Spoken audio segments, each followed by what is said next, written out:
All right, all right. What's going on, everybody? Welcome to Locker Room Sports, coming into you here on a Big Talk Tuesday. We got plenty to talk about. We hope everybody's got some smack talk ready to go for the weekend. We're going to talk about Auburn's first trip to Norman. We're going to review some other games for the weekend. Hang around and ride with us for another great Big Talk Tuesday.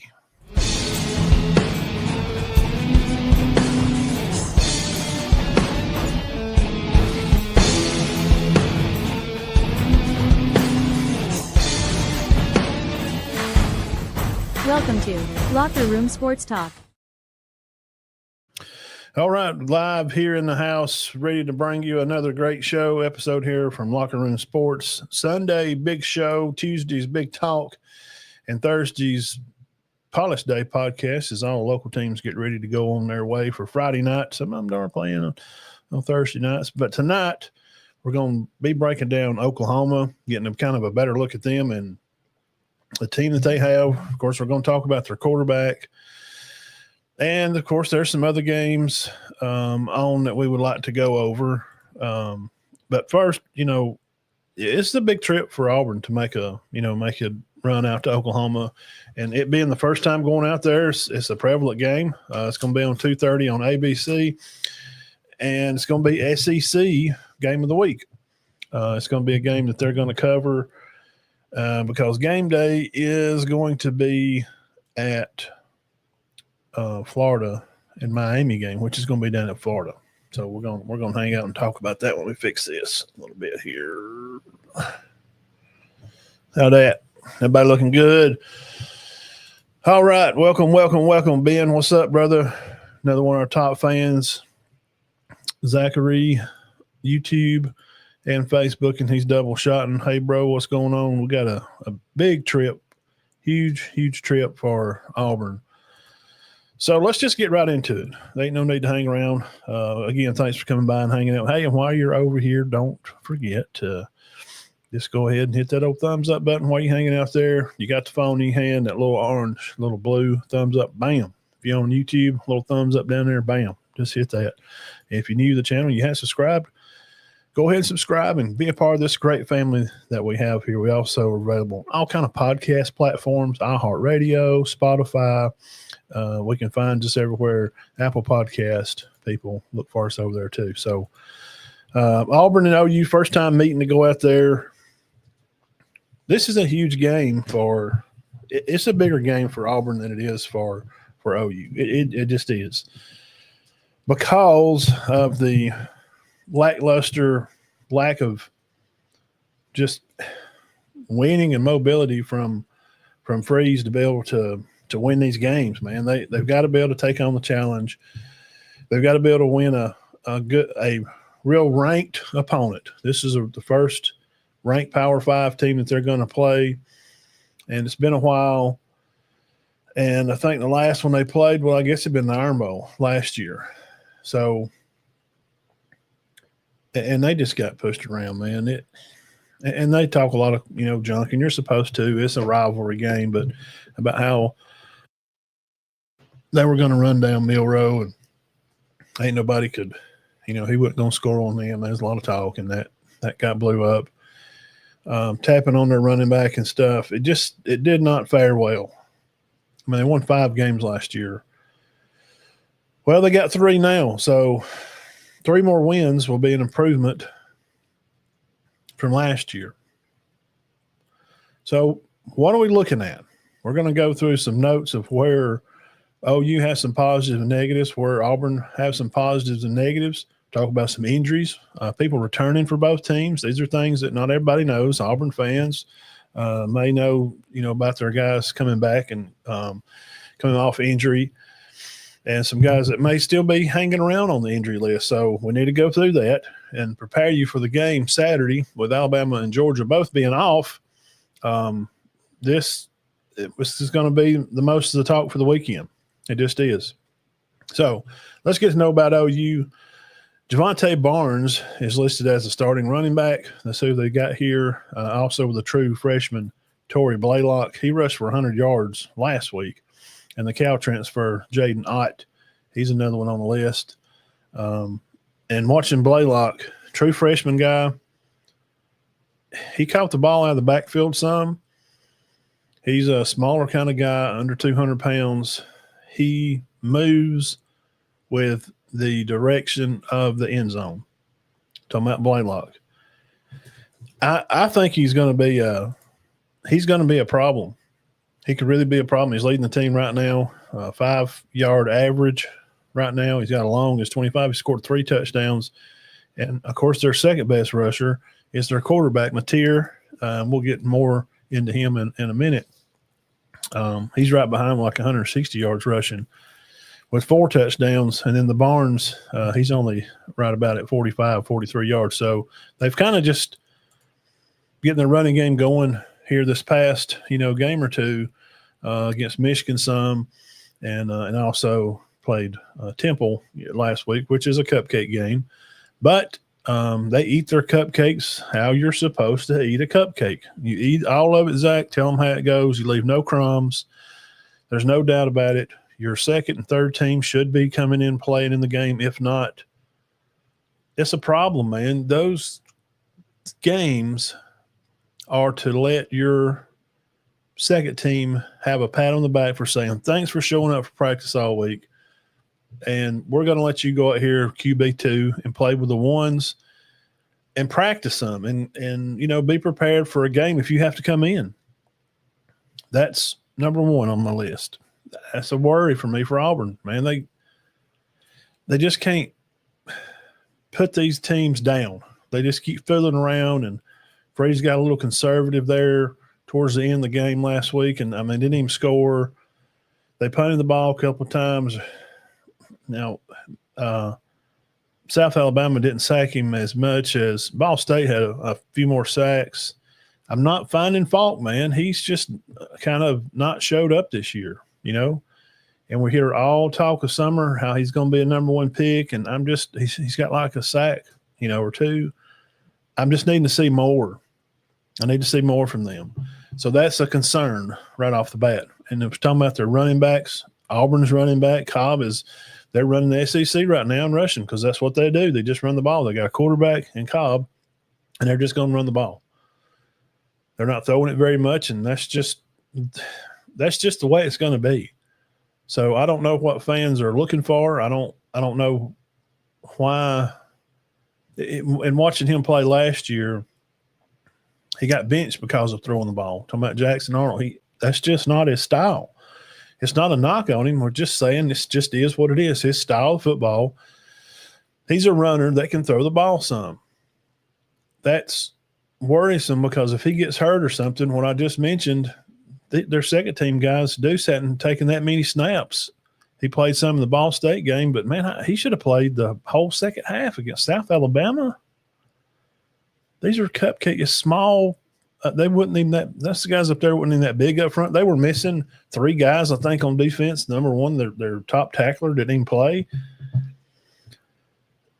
It's concerned. Not just me, but if you watch the War Report or Locked on Auburn with Zach and those guys, it's kind of I don't know what's going on.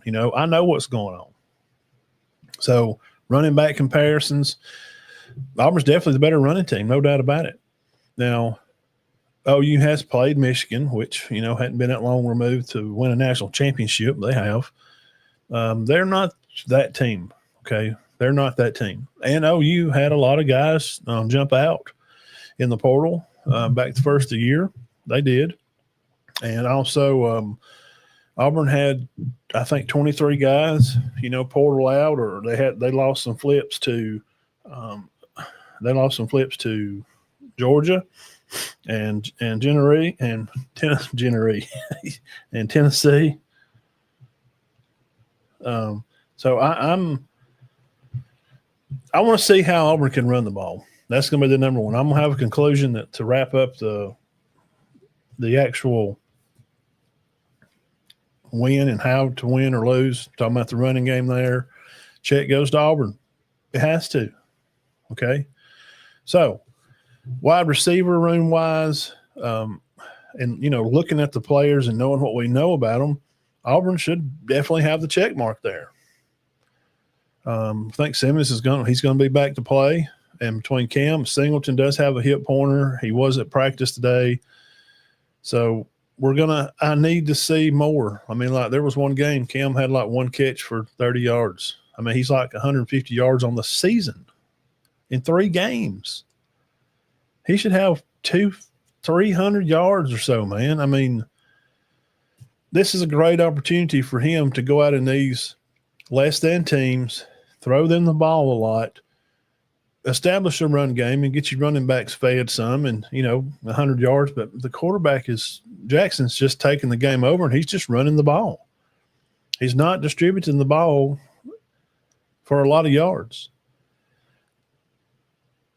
There's just not enough big plays down the field. And if it's either he's holding them back with this wide receiver room, he's holding back to wait for now, but it's an opportunity to go out there and showcase your talent because you're trying to get these recruits in. They're trying to recruit a receiver for a 27 class.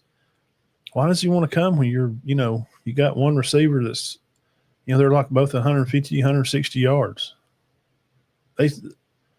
We got receivers on teams that's got that much in a game. So that's worrisome. But Deion Burks and the Santana guy, Burks is at 225 yards. That's what I'm talking about. That's what you're looking for. The Santana guy had 100 yards last week. And a big problem, check mark for Oklahoma on this side, because they win the rushing, they definitely win the receivers. I think Burks is great.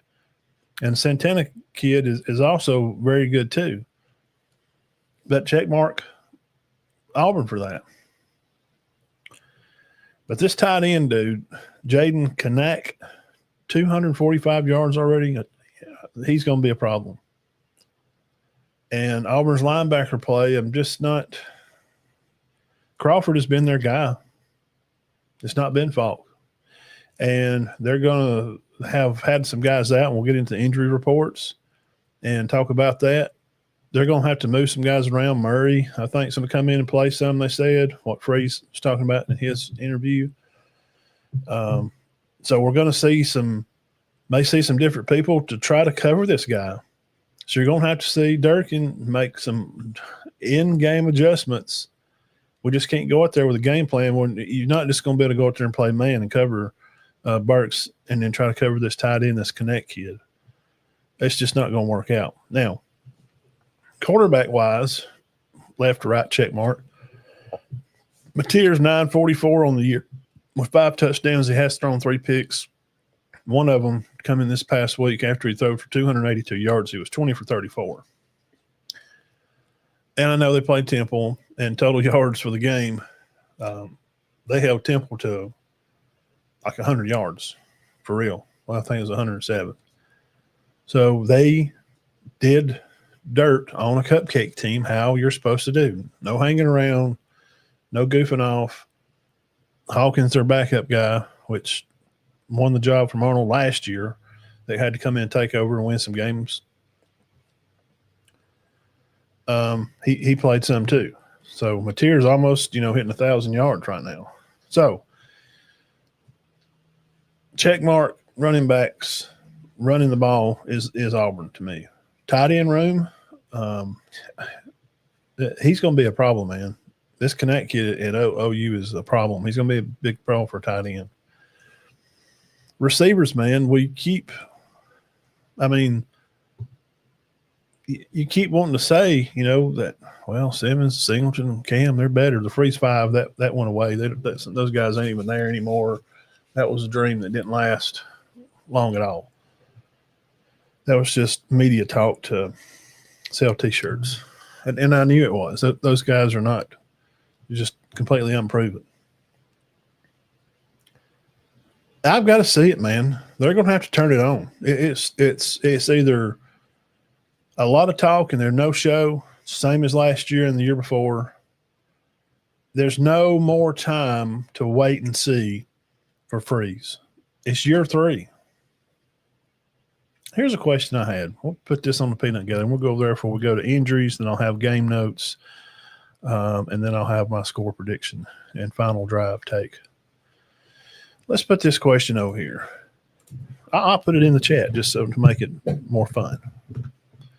I'll type it in without saying it.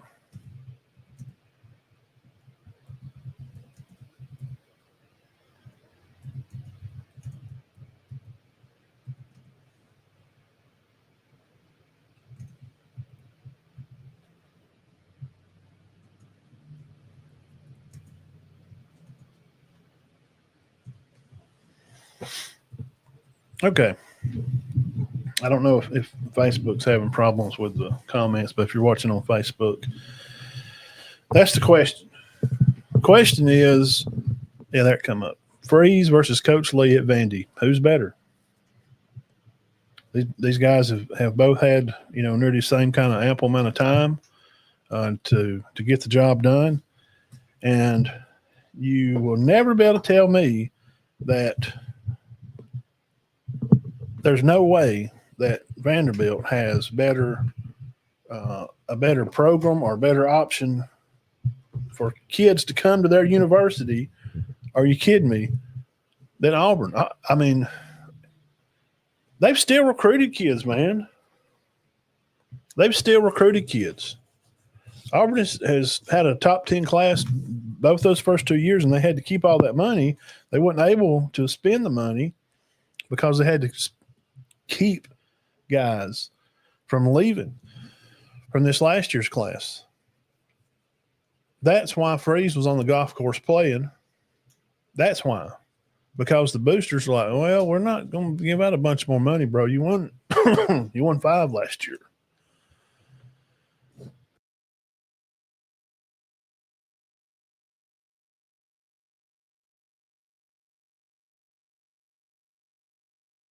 You won 5 games last year.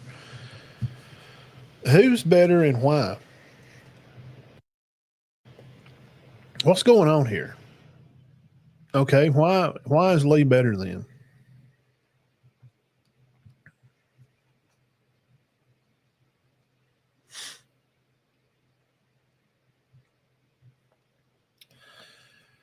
There's no reason at all.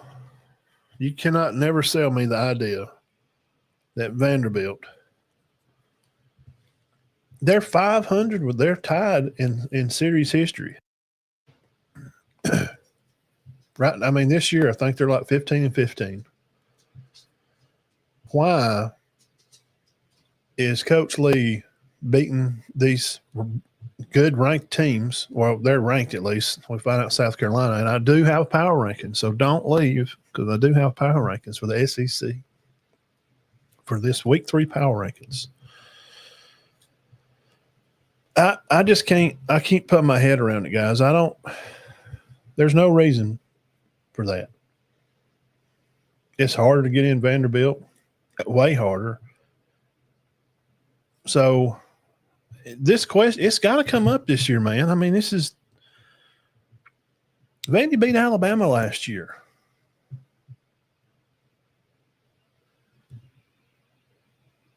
Auburn ain't beat Alabama in 5 years, nearly. I mean, 20, 21, 22, 23, 24, 25. What is going on? I mean, I'm just scheduling is definitely it is different. Tennessee's not been a knockover. Auburn don't have to play them, but Vandy don't have to play Georgia. But Georgia did play for the SEC. Tennessee did not. Tennessee made a pretty good run to playoff last year. Vanderbilt played Texas good. Where do we start to draw the line? There's got to be – we got to bring that up. It's just something I had to put out there. I thought about that last night. What's going on at Auburn? Why is Vanderbilt – I'm just saying this. I see Vanderbilt. See Coach Lee. He's doing a good job. He's successful. He's having a good year. He's done well while he's been there. Look at Auburn. Dude, first 2 years, he won 11 games. He's at 14 wins in year 3. what is I just so we've been through the check marks, running backs, talked about both sides, wide receiver room, check Auburn. Better running the ball. Auburn has run the ball well, but as though you played a little better schedule. Yeah. I mean, they have played a ranked team. Okay, so this tight end, I keep saying that, but just keep your eye on this kid, Jaron Connect, tight end OU, 245 yards, man. He's a big problem. And he broke his leg last year. Comeback, it's like a huge comeback story. Okay. Went through materials, got nearly 1,000 yards, but he does have 3 picks. I think he probably throws a pick Saturday. I think both the quarterbacks throw one Saturday. Now, injury update. Got through the little round table question. Something to ponder on. Put it in the comments, and I'll go back and read them after. Wide receiver Lewis for OU should be back from concussion. He'll be a good addition. Defensive end for OU. These are OU's. Okoye. I read one site said that he's questionable, and Coach Venables said pretty much it's going to be a game time thing, a defensive end, and they're going to need their guys to flush Arnold to get after him and run these traps and inside out stunts on their defense to put him in a situation to run him into somebody. That'll be a huge key to them winning this game, because if they're just going to sit back and say, we know he can't throw the ball, so we're going to stop the run, they're going to try to play, just play coverage, just play man. That's what Musso was talking about doing. Left tackle by USA for OU. I did read one place. I got 2 different sites on all these guys to get a comparison. And again, one was saying like he's out, and then another saying it's game time decision. Wide receiver Gibson and Lewis for OU, 2 receivers, Lewis and Gibson, and Gibson's been a part of that receiving core. We're going to have to talk about him to add him to the game. He's going to be important for them to come back. Blaylock kid also, he had a touchdown running back. He had a touchdown, I think, this past week too. Now, Auburn's injury reports, they've had 2 or 3 guys on the defensive line kind of rotating in and out. So Williams, he said he's out. I think he's the only one that Coach Freeze pretty much said, just taken straight from Coach Freeze, that I think he worded it like this, something like, I think everybody else is going to give it a try, but if it just pops off in my head, Williams is not. So he's a defensive line guy. It's just never good when you got, because they're gonna need all the help they can get. I mean, defensively ranking OU is 4th. You can look this up on NCAA.com. It's not my list. I will have power rankings though for up to now from last week's games. They need all their guys to play, because Auburn's defense is, I think they're tied for 41st with I think it's East Carolina and somebody else. It's not been real good this year. Now, Champ Anthony, their safety, said he's coming back. Alston, the running back, he's supposed to also be back too. And wide receiver, talked about him, Simmons, he's going to be back. And Pleasant, their cornerback, which was he took some punts and kickoffs for them. He's done a great job. He's he didn't really say. And I don't know what the deal is with the Pleasant. And from what I've gathered from like Auburn reporters that were at practice today, he was dressed at practice today. Talking about the cornerback that did some kick returns and that kind of stuff for Auburn. Pleasant. He was he was suited up. Now, does that mean I don't? It won't say what's wrong with him. It just says undisclosed injury. I don't know, because I mean, I forgot which one was it Champ that broke his finger? He's been out like 2 weeks for a broke. What? Dude, my son broke his thumb, and he was the center. He snapped the ball with a broke thumb. It was swelled up huge purple. And a big, strong college kid can't play. That's for another day. So, game notes. Defensive and offensive line-wise, definitely OU's defense gets the check. They're way, way better. I mean, it's not even – I mean, by stats, it's not even close.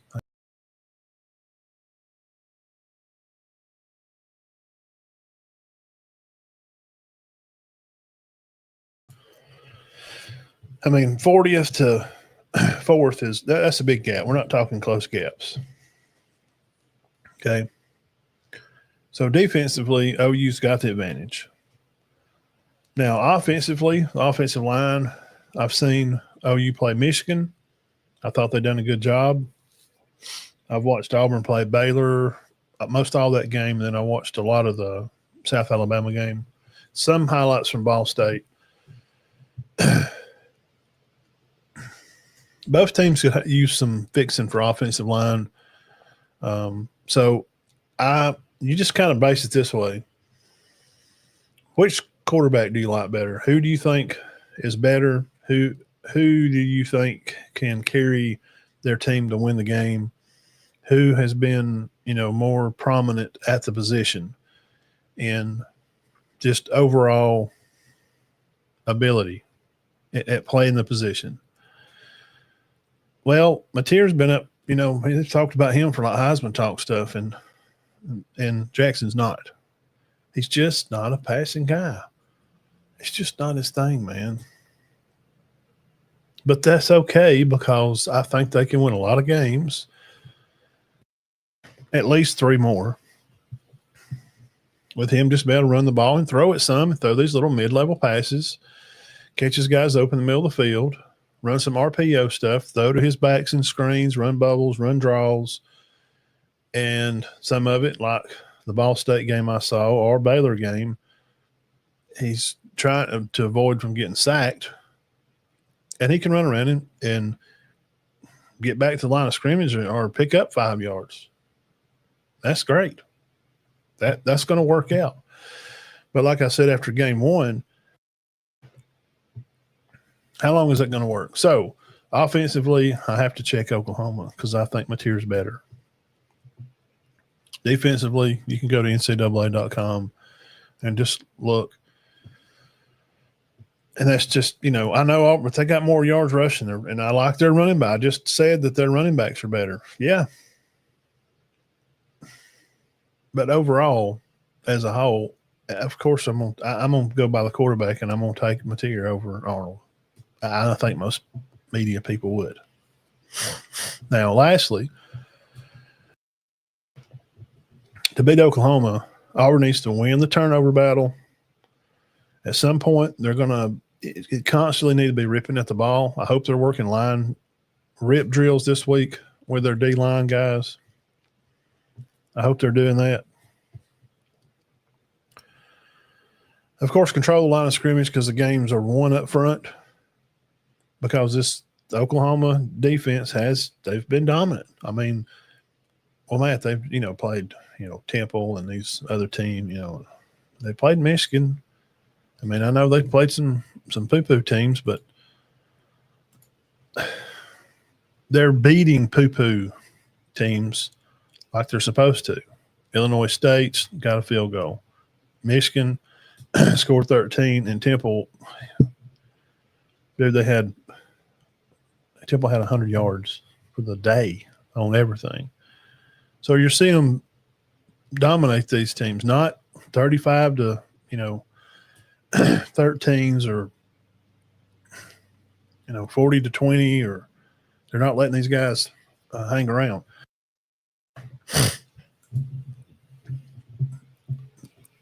They've got to better control the line of scrimmage and run the ball.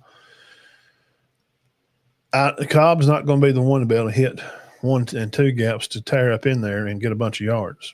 It's just not his style. But he can catch the ball in the backfield. He's a good athlete. Watched him play since high school. I would be throwing the ball to him out on screens and that type of stuff, catch him out on wheel routes. Cobb needs to catch the ball while he's moving. While he's moving. He needs to catch the ball while he's moving. Now, I did say that Alston would be back. That's the report. He's their bigger guy. He's got to be able to play between the tackles. He's just going to have to be, man. They're just going to have to. And they're going to have to constantly execute in the passing game with deep throws and better execution of the ball. Not hitting guys in the back of the head that are not turned around the routes. Not throwing some 50-50 balls, like we've seen some against, these smaller school Sunbelt teams. You're going against the number 4 defense and land those 50-50 balls. And Venable's defensive style, and he's got guys that can play, and they can play man a lot. Not all day, because nobody does. And to be able to open up the lane to let him run is probably not the best idea, because they can 5-yard you to death. And that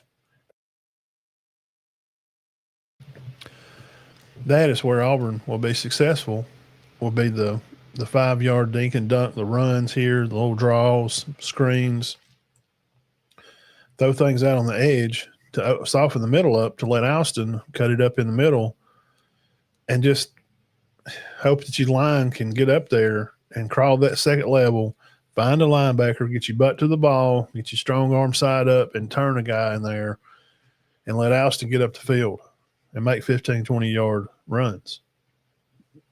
Big, explosive plays. Now, to establish out a strong start for Auburn, super important. They need to come out. They win the toss. I want the ball. They need to go right down the field. Hugh Freeze's Tigers cannot afford to play from behind. You don't want to go on the road against this team 3-0. They're feeling it, man. They hear the talk. The fans are fired up. And with Arnold coming back to town, Auburn's never been there. They are going to make sure to welcome you to Norman, Oklahoma. SEC game day is going to be there, which, fine, bam, he'll be there. And the guys, it's going to be a great atmosphere. I would love to go. It would be awesome. That's the reason Auburn has to start hot. They cannot get the ball and putter, sputter, putter, and go down there and punt on like a 12-play drive and stall out like at the 50 off a 10-play drive, whatever, and punt the ball. And then maybe shank a punt or something bad happen. That cannot happen. A fast start will force Oklahoma out of their comfort zone and give Auburn the momentum that they need. Because if you're going to get it to start, you're going to have to kick it to them. So you better be up 2 scores at half. I don't know if they can be up a score at halftime and then kick them the ball off after half, and like Burks or somebody. Dude, they're dangerous, man. Their special teams is good. I think special teams may be a coin toss if you had to make me pick. Finally, Auburn keys to win. Develop the deep passing game. This is what we were waiting on. This is what I started the show with and said, I'm bothered. I'm a little worried. Because they haven't done it yet. What is he waiting on? Why did they not score that last quarter. Why are they not throwing the ball down the field dude, you're playing South Alabama. Throw the ball down the field. Their corners, there's no reason in the world any of those corners from any of those teams they've played, first three should be able to cover Cam. There's no reason, none, no reason for him not to throw the ball, create a one-on-one, run the ball left, run it right, run a QB draw, and then it's maybe they get a first down here or there, and like on a 2nd and 6, little play action, boom. But they're not going to run a pro-style offense and run bootleg and like Alabama runs. Totally different styles of football. Completely different. Pro-style, drop back, 5-step drops, 7-step drop passers, throwing the ball down the field, hit explosive plays, and let your guy go eat. RPO style, he's going to hand off. He's going to run for 3. He's going to run for 6. He's going to run a draw, maybe bust you for 10. And he's going to throw over the middle. He's going to throw out up the sideline for 7-8 yards. Hopefully you get a guy to miss, and he breaks one for 15 before the safety comes over and catches him. That it may work.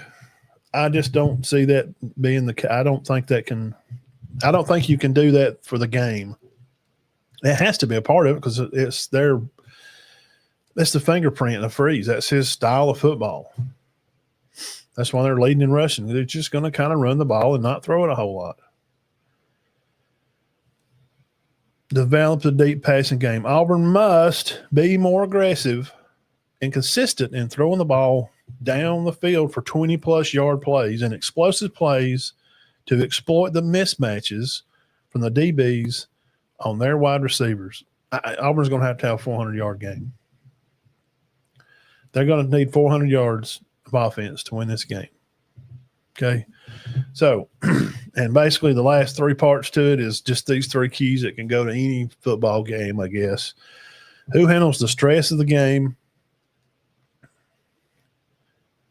Coaches, too.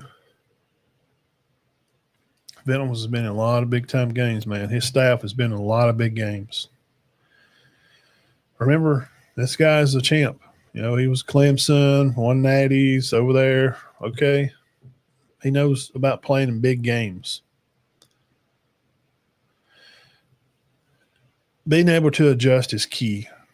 And that counts in life and everything just in general. Somebody's going to have to make the first adjustment. And this football is always about one thing, guys. Remember this.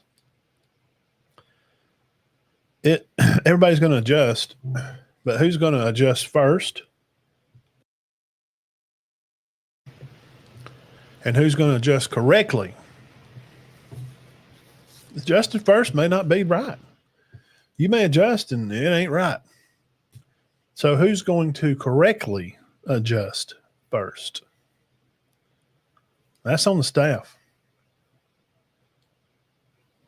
And after those not adjusting correctly on the first time, then after the mistake, who can rebound? Who rebounds the best? Who can go to the sideline, put it in the bucket, skabloosh, flush that turd down the toilet, and move to the next play? Whose mental fortitude has got it to where he understands, I just threw a pick, I've got to move on. Running back, I read the hole, it fell in on me, I tried to bounce it, I didn't make it. Next play. Who can rebound from these mistakes that are going to happen? Because there's going to be mistakes. Who handles those mistakes? Auburn's got to move the ball down the field in some big chunk pass plays. They got to put OU's DBs on islands from the play action style, RPO style. It has to be done. They're going to have to win the battle up front because that OU D line is good. And that's just pretty much how the keys to success to drive away with a W is going to fit. Now, lastly, score prediction. Score prediction wise, there's a lot of people, Vegas sports writers, they're picking the game pretty much. I've seen 22-17. I've seen 30-20 score pick. 28-20. I cannot get this out of my throat, bro. I don't know. I've seen a 30-20 pick. And I seen a guy just earlier on Auburn. He covers their media some spot. Zach, I sent you his name.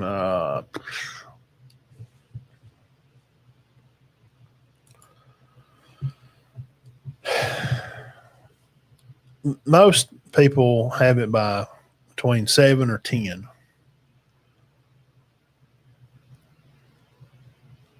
I put down 27-17, and I'll put it in the comments. I'll own it.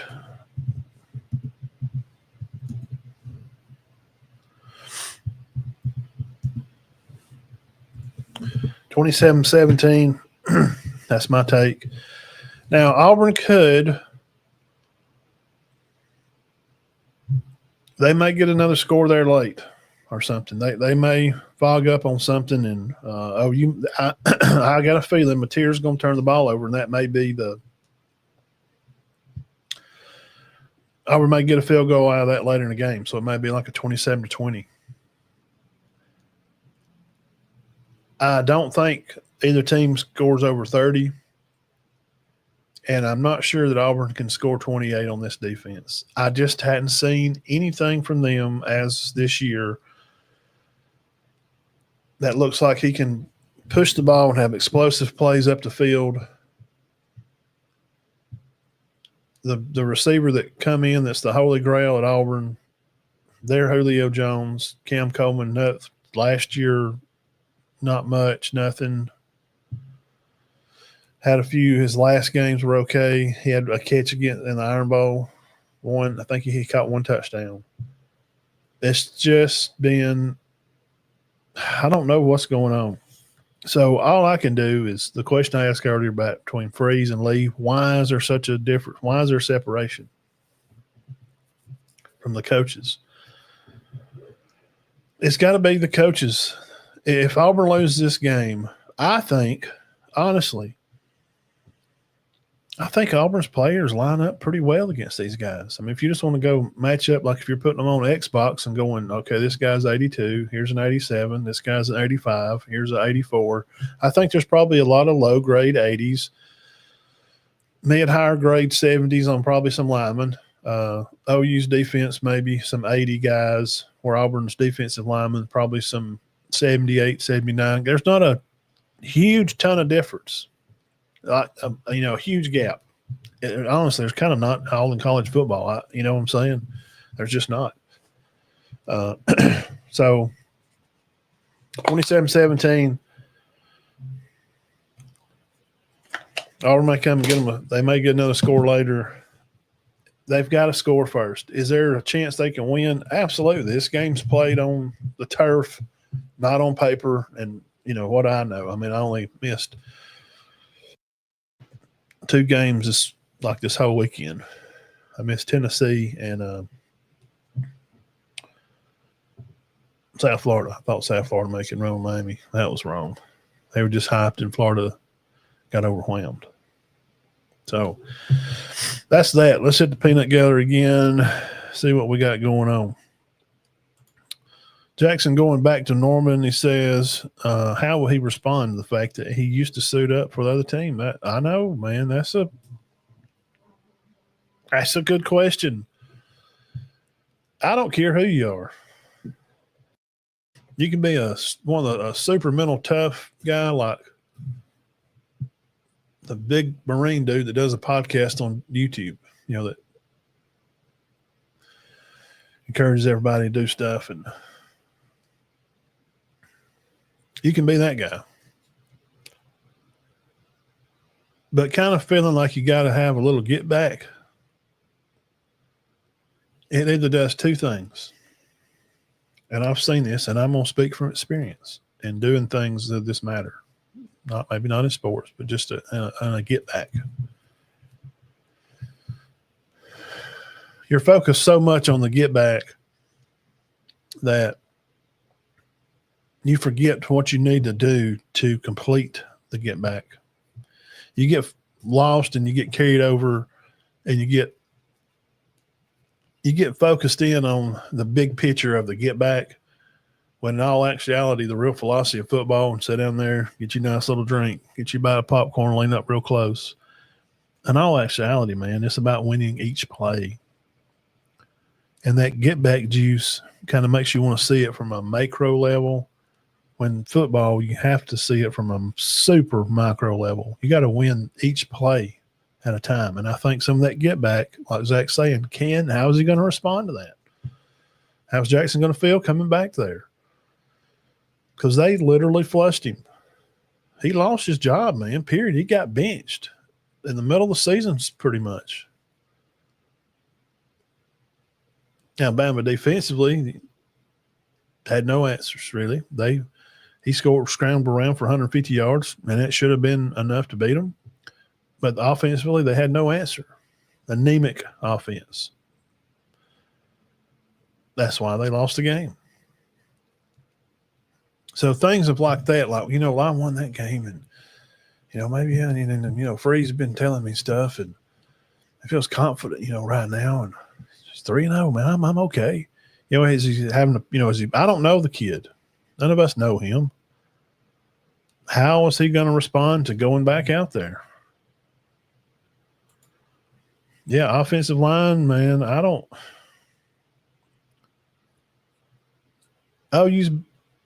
their line's been tested more, and man, I drowned their O-line coach about 2 years ago, and their OU fans come on here, dude, they freaking rip me apart.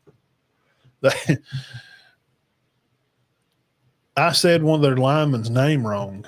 I pronounced it wrong. He was maybe a Hawaiian or something, an Islander. Just that little stuff, they went off.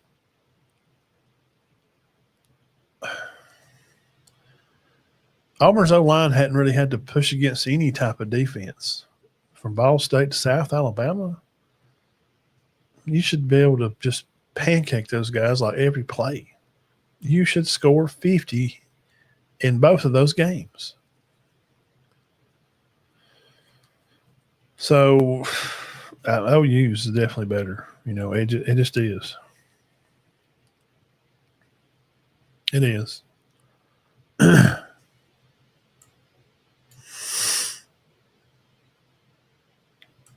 That wheel is where Cobb is going to have to live.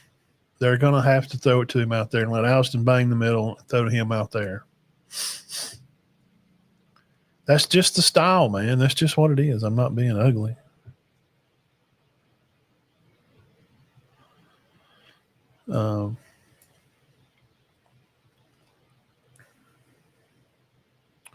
Yeah, fine, Bam. He's something else. Think Arkansas beats Notre Dame. Wow. Okay. Well, we could talk about that.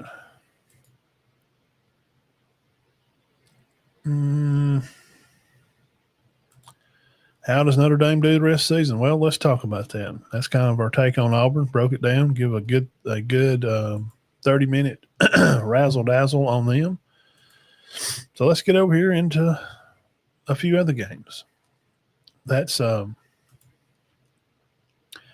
it's a game, guys. We really should Arkansas played Ole Miss great. They did, man. And let's do power rankings before we move on. And that maybe that'll give a perspective of last week's games and where I kind of rank these teams at. These are week 3 power rankings, just week 3. This ain't for the season, so I want to be clear about what you're fixing to see. This is not overall. This is not how they played so far. This is just how did these teams play Saturday. Power. They accomplished the goal of winning, and how they overpowered the other team. So there you go. Number 1, I got Georgia great game. And I like them at 1 over A&M only because I think Tennessee is better than Notre Dame right now. Does that make sense? I like the power of Georgia beating Tennessee more than the power of A&M beating Notre Dame because I don't think Notre Dame's good. I just don't. I think Carr is okay. He's a good quarterback. Defensively, they are missing some guys, man. They lost too many. And 2, A&M, that's big for the program. For Elko, that's a big win for him, man. That's a big win for the program at A&M. Vandy just dog roping South Carolina. I mean, there was never a chance. I mean, Sellers throws a pick down there at the end zone, and a guy bumps him in the face. Oh, excuse me. Let me get that mustard off your chin. He goes unconscious. Concussion, he's out. I think that's crap. If you want my take on that, and I don't want to talk about a young man because I have a young man too that's about his age, I just can't see that giving him a concussion. If it did, he's been concussed, and he probably don't need to play football no more. LSU getting the win 20-10 over Florida. Florida played a heck of a defensive football game. Their defense did everything they were probably supposed to do, except for a play or two, which you're going to give up some, man. LSU's good. They got a good ball team. Nuss is a good quarterback. I like them there. And right behind them, Tennessee for just the power of putting up the fight. And the darn coach at Georgia, Kirby, even said, they probably should have won the game. We didn't. We just didn't.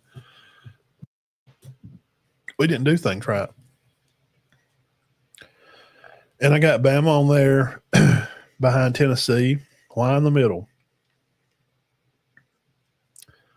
I think that because of how they beat their last stand teams, beating them by 50, 60 points, 40 points, they left no doubt at who the Division I FCS, who the FBS team was, and who you are and where your place is on the map. So when you play La Monroe's and you play these teams that are less than, Michigan is a Power 5 team. Are they good? Not really, but they are a Power 5 team. Bama's played 2 Power 5 teams, losing to the now ranked, top 10 FSU, because a lot of people, this guy right here, based their last year's record of but then when I studied them, I was like, man, they got a whole new team. This may be a bit of a bite. But I got Bama where I have them because they've beat the mediocre teams like you should. There was no doubt. I mean, they played Monroe. They scored on every drive. Every time they touched the ball, 6 in a row, they scored every time they had the ball. You got to put them in a good power. They can't be down at the bottom for that. But Matt, but they eat their cupcakes, all of it, no crumbs. The box was empty. Missouri played a good football game too. Dude, they racked up 100.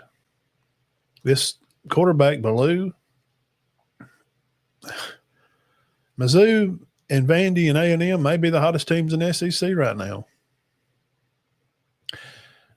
Got OU behind them. We broke them down, talked about their games. You can see where they're at. Ole Miss, they did win the game. Power ranking, good. Kiffin's deep. We knew when we broke them down this summer, I knew they were going to struggle on defense. I knew they would. Mississippi State, bro. They're not as bad as maybe we thought they was. They're playing good ball right now. QB play has been good.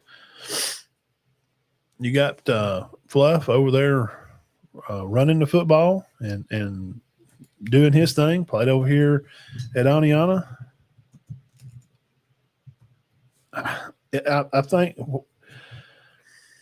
the reason I have them Mississippi State where I do, because kind of expectations. I mean, right? I mean, I don't even know if we even did them this summer.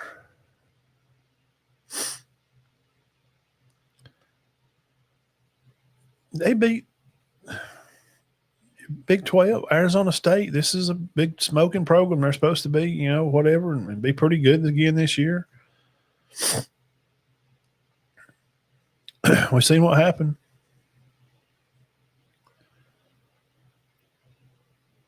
We've seen what happened. Their schedule's not real great. The 27th, Mississippi State plays Tennessee. Be a good test for them. Then the next, they'll play A&M.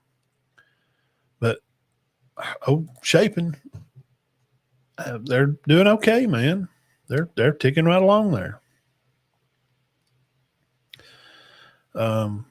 Next on there, it's covered up my thing over here. I don't know why it covered it up.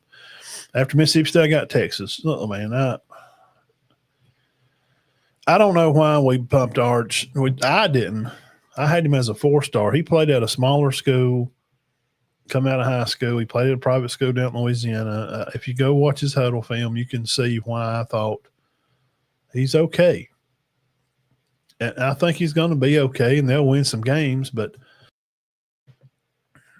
he needs all this year and to go through a spring next year, and then we'll know more. So I got Texas there. They're right. That's why I got Auburn right next to Texas, right behind them there. We've broke down Auburn. It's like we're waiting. It's like Jack in the Box with Auburn. You're waiting for them to do. You're waiting for them to pop out and go, holy crap, Cam Coleman just had 7 catches for 210 yards and 3 touchdowns. That is what we're looking for, baby. That's what we want. And we just keep waiting. And we waited last year. We just we just waited. And they had to go get a guy. Freeze 5 was nothing. Didn't happen. They go get a guy. This Singleton kid comes in. He's doing pretty good. He's got a hip pointer. How is he going to be, very effective? They're going to be able to pitch him a little speed sweep and run by. I'm just not sure, like I am with Texas there, how I am with Auburn there. I'm just not sure, man. We're waiting for the spin the little wheel and for Arch Manning to pop out. Go, holy Lord, he just threw for 330 yards. Wow. Did you see that? We're just not seeing it. And next on the list here, I can't see it on the right, that's why I'm having to wait for it to go across the bottom. I apologize. I don't know why it done that. The last 3, 4 there, Arkansas, good fight. Like where they are right now. I like Green. I think he's a good quarterback, man. Is he a Heisman talk? No, but they played Ole Miss a heck of a game. He give them a lot of problems. He did. So they're down there in that bottom part, Florida, man, they just shouldn't have lost. He's got 5 turnovers. You're not going to win the game. Florida, Kentucky, South Carolina, bottom 3. They're there. You know why they're there. They've got to figure out a way. Those bottom 3 teams, they have to figure out a way to go. Yes, they have to figure out a way to gather themselves back up. Find a way to win. Florida's going to be on game day. And it probably wouldn't surprise me at all if Florida beat Miami. I mean, I kind of wouldn't be like, holy crap. I just kind of wouldn't. Would y'all?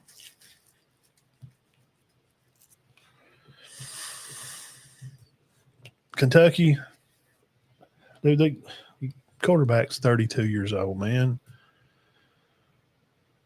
You got to win some games. I know football's not their number 1 priority. Stoops, he's probably going to be gone. And Beamer, poor guy, he does a good job there. He loaded all this weight on Seller's shoulders, and they just aren't what they were last year. It just is what it is. So that's power rankings for week 3. That's not for the season. That's just how these teams played, how I thought they played. I went back and forth with A&M or Georgia at 1, Vandy 3, LSU, Tennessee, Bama, Mizzou, Oklahoma, Ole Miss, Mississippi State, Texas, Auburn in the middle there, and Arkansas, Florida, Kentucky, South Carolina. And that's just my opinion, which is like, just like buttholes, I guess. Like everybody's got one, okay? Hey, while we're over here in the middle, man, we've got a lot of people watching. Make sure you hit the thumbs up on the video. I surely would appreciate it. Really would. Really would appreciate it. Ben Taylor is the guy's name. Zach reminded me, though, the guy's name. He's an Auburn guy.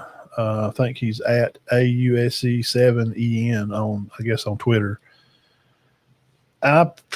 Maybe I heard him wrong. So I don't want to quote a man wrong, but he said they're going to be way up in the 30s, like 37-27, 37-20, Auburn. I just don't. If Auburn scores 37 on that defense, that's what we've been waiting on. Auburn's been playing possum all year, and you keep waiting for them to just blow up on a game, 570 yards of offense. I say they're going to have 400 yards to. And I think that's feasible, man. I think that's fair. Is it not, guys? Is that not a fair number for Auburn to win the game against Oklahoma? They need 400 yards. 27-17. Ben Taylor 37-20. I don't know. Now Notre Dame's their rest of their schedule being 4-7 or 5-7. Yeah, you're right. That's a and the thing with Notre Dame is they're going to have to hope that USC has a good year and gets out of that 25. They need USC in the top 15 at least. Because they just don't have another bunch of games to get back in it. Like I said, I think Carr's not bad.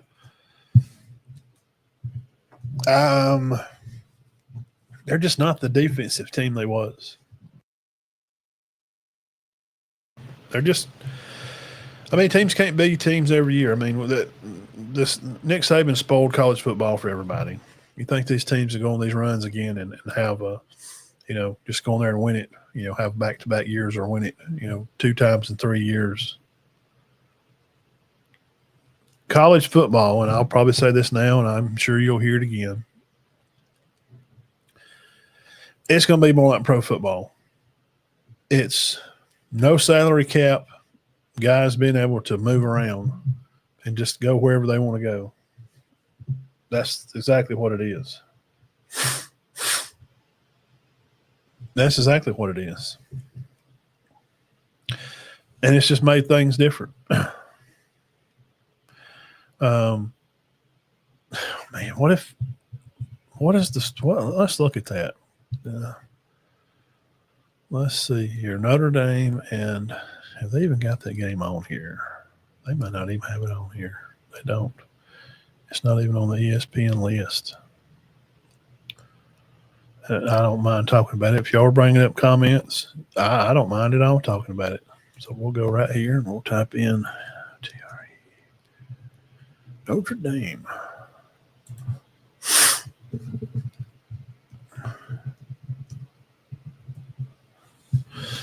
The Fighting Irish 0-2. Well, how are they ranked 24th? I ain't got a clue. They're going to be on NBC at 2:30, same time. Auburn. I think they'll also be on Peacock. Notre Dame has 93% chance to win this game. Carr over 500 passing. Brown is 57 for 88 with 786 passing. They've run the ball more. They've passed the ball more. They've got better sacks. In every category, from tackles to yards, Purdue is better than Notre Dame. Purdue lost to USC game 1, 33-17. And then they beat Southern Illinois, and they beat Ball State 31-0.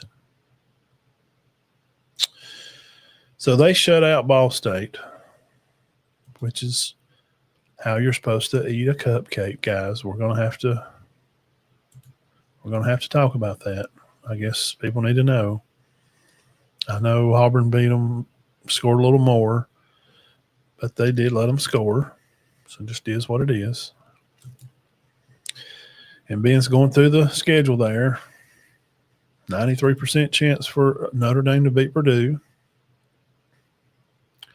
Then they have Arkansas coming up the 27th. That could get sticky. And, of course, we need them to win. They play at 11 o'clock on ABC. They got Boise then the next week, and they got North Carolina State, which is they're kind of puttering along. Boston College, Pitt lost last week to West Virginia somehow. I have no idea how they lost that game. Right now, Notre Dame is 83% picked to beat a 1-2 Boston College, which has Dylan Longer in their quarterback, come from Bama. Their tailback, Richards, 43 carries, 2 touchdowns, better than Love right now. Receiving core, Bond. It's nearly 300 yards receiving at BC. So Longer is hooking up with Bond over here. Linebacker-wise, the McGowan kid and their DB Price. In every category again, man, Notre Dame is not better. We're talking about them playing Boston College in like weeks from now. We're trying to lay out a thing here. Ben's brought that up. Comments, about Notre Dame and where are they at? What's their chance of getting back in this? Guys, they're not looking better than anybody else right now. They're not. They're not. Yep, Vandy is playing hot right now. Florida LSU was a tough, gritty, old-style SEC game. You're right. Yeah, James Madison, heard, was fined and placed on probation. Has to forfeit a game due to ineligible player at the game that they have to forfeit against Gardendale. Huh. Okay. And,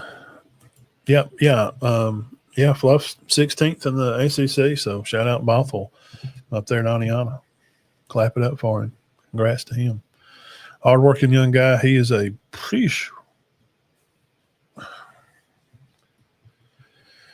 he's a man. I know. Texas is back. Well, I mean, they're awesome. Let's see, Auburn scores. Yeah, if Auburn scores 37, look out SEC. For real, though. Yeah, I like Green at Arkansas. I think he's a good back. West Morgan football player, high school stuff, Cole, has been up. He's been up walking around and talking to people. Won't be able to do any playing probably. Oh, gosh. Well, at least he's up and walking. God bless him, and Lord help heal his body. What's up, Jeff? Where have you been? What is going on with Jeff Anderson? You're number one. You're fan uno. I mean, you were back in the days. I mean, from way back, 3 years now. Carrollton's ranked number 9 in the nation. Of course they are. Georgia high school football. Let's see here. Make sure y'all hit the thumbs up over there on YouTube. It helps drive the video. Any takers on a ranked game? Texas Tech and Utah. Utah's favored by 3.5. You got 2 ranked games. It's going to be 11 o'clock, our first game of the day, when you been out working a little bit and you got back in the house from weed eating stuff and you washed up and you're ready to watch college football. had the ribs on smoking for a while, and you go out there and check them, pull that old foil back and pull that bone out just to make sure they're nice and tender. Big noon kickoff game. Number 17, Texas Tech, will be at number 16, Utah. Both 3-0. It's a great Big 12 matchup, 17 versus 16. It's really a big game. It really is. It's really that's a big game for the conference.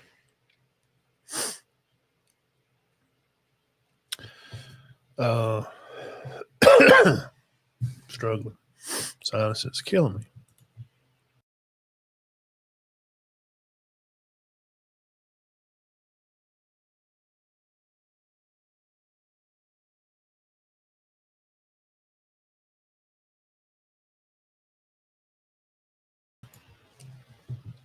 That's a big game for the Big 12. Slide this down here. Go back over here. UAB at Tennessee. How do they bounce back? Tennessee got juice in the tank. They got 40 for the spread. I don't know, man. 40. Are they still on a big letdown wet diaper party? Why is a Civil War in the middle of the season? 0-3 Oregon State, 2:30 Big Ten Network against number 6, 3-0 Oregon. Oregon favored by 34.5. Why is that spread not bigger than the UAB Tennessee? I mean, I guess because they're a Power 5 team. But they're 0-3. Oregon State's bad.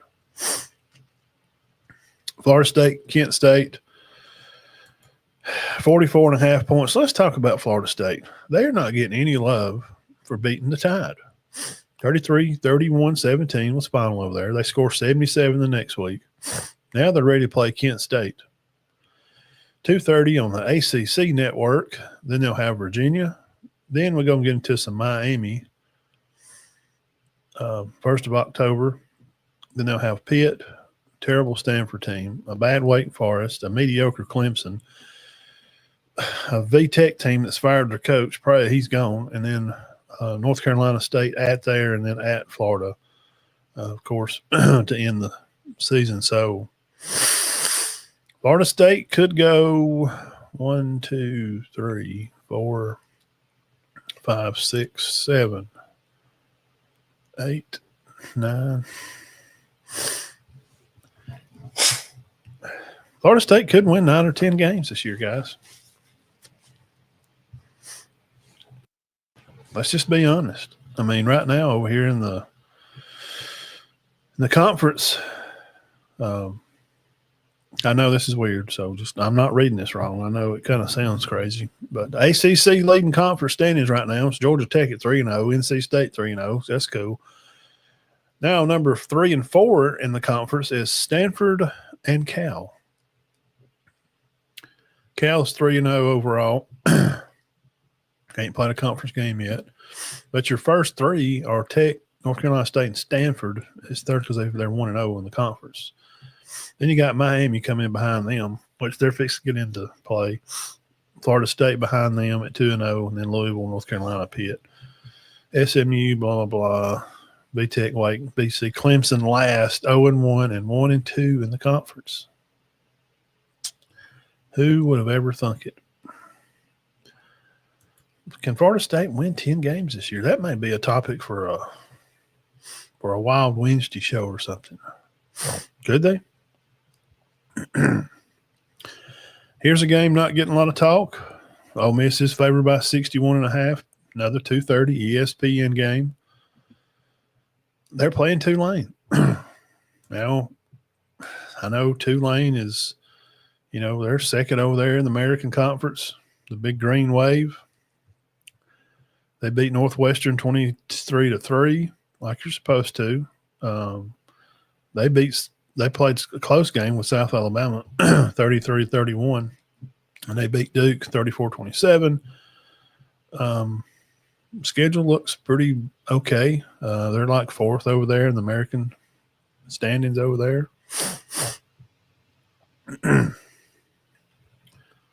Yeah, that may be a good one, guys. I can do a Florida State. Can they win 10? That they can keep taking care of business. I don't know why they couldn't. Here's a game that Dean liked. It's also everything's 2:30. Good Lord, man, CBS. Michigan's going to be at Nebraska. This is an undefeated Nebraska team that's getting no love at all. Michigan's favored by 2.5. That'll be a game that you put on the old favorite list over there to probably keep an eye on. Temple, Georgia Tech, not interested. And probably the last couple here, probably the last 2 or 3 good games. We got to talk about South Carolina, Missouri a little bit here. Mizzou's favored by 10.5. It is at home for them. Missouri's 3-0 right now, man. It's their first conference game. South Carolina's already 0-1. Vandy just went out there and just pimp walked them. PIMP. Yeah, I like that QB. Come from BYU. Okay.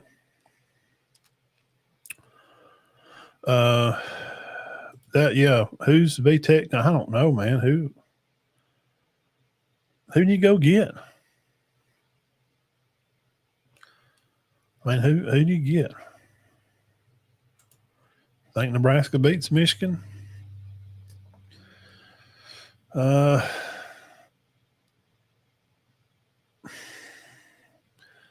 Here's the thing with that.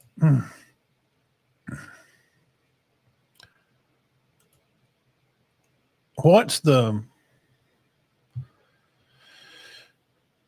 quarterback play? Just like, hey, when you try to pick teams, you look at each team's quarterback. Now, they hadn't really played anybody. Nebraska's only give up 3 touchdowns the whole season so far, and they've scored about 140. They're winning about 140-14 right now. So here's the thing with that game. Old Chef Boyardee, Dylan Ravioli, little brother, which plays Jeff, tell him about where he plays at. He plays over at Douglas County, Georgia. They played Buford. They played them a good game. But it being a 2.5-point game here, you just nearly – it's at Nebraska. You nearly kind of want to side with the home team, which they kind of have. Pick has got 50.3 to Nebraska and 49.7 to Michigan.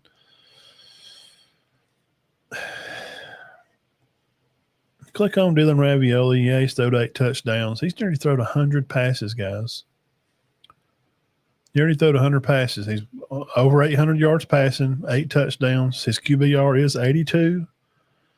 And supposedly by power, grades, anything over 72 is said to be like Joel Klatt and those guys that played quarterback the position. They understand the position, how they grade it from a pro level.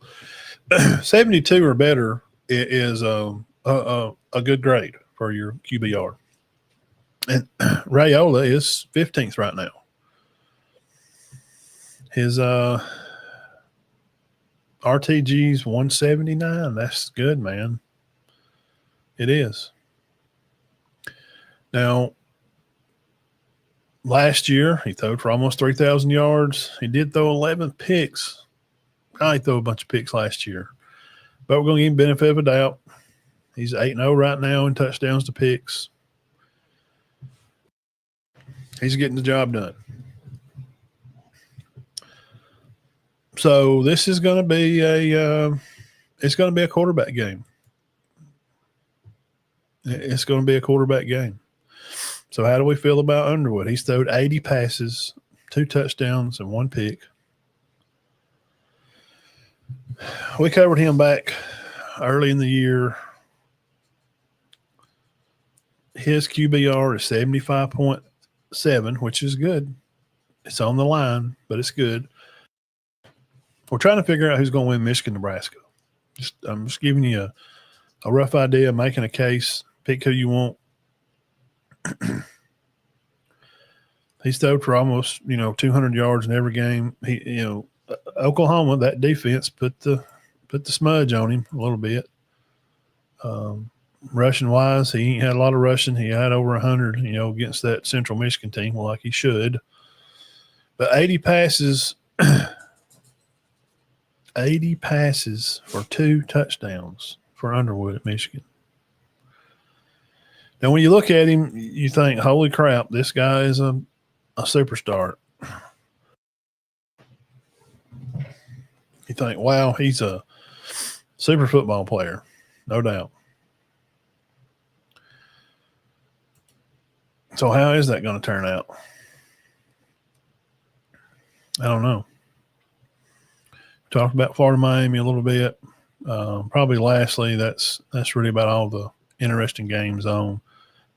Illinois, Indiana has 2 ranked teams, Big Ten teams, both 3-0. So the Big Ten has got 2 ranked opponents going at it there. And the Big 12 have 2 big ranked opponents going at it also, Texas Tech and Utah. So 11 o'clock on Fox, Texas Tech and Utah, and Illinois and Indiana, which Illinois I ranked them in my top 15, preseason type stuff, what the guys they have coming back and what they got going on. They ain't give up 22, 21 points all year. Game against Western Michigan last week, 38-0. They eat all the cupcake. They didn't leave any crumbs in the box. There was nothing left to be thought about. They scored 2 touchdowns in the last 2 quarters of the game. And they're going to be favored. They were favored by 28 in that game. Quarterback play. Are they somebody to keep an eye on? Is that Luke Altmaier? Is he somebody to watch for?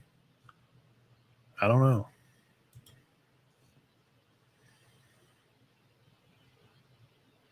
What's his MO?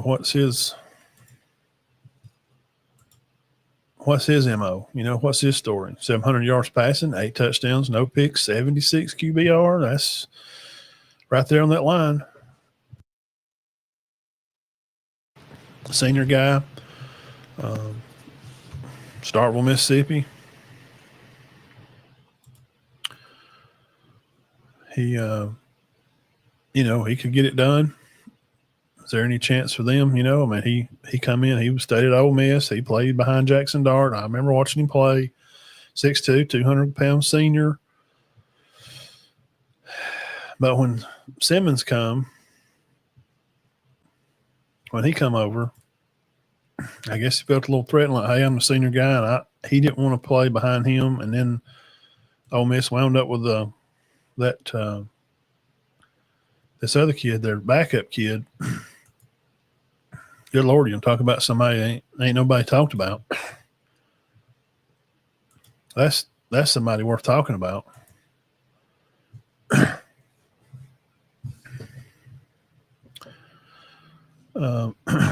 This thing isn't just not loading at all. He didn't want to come in and wait.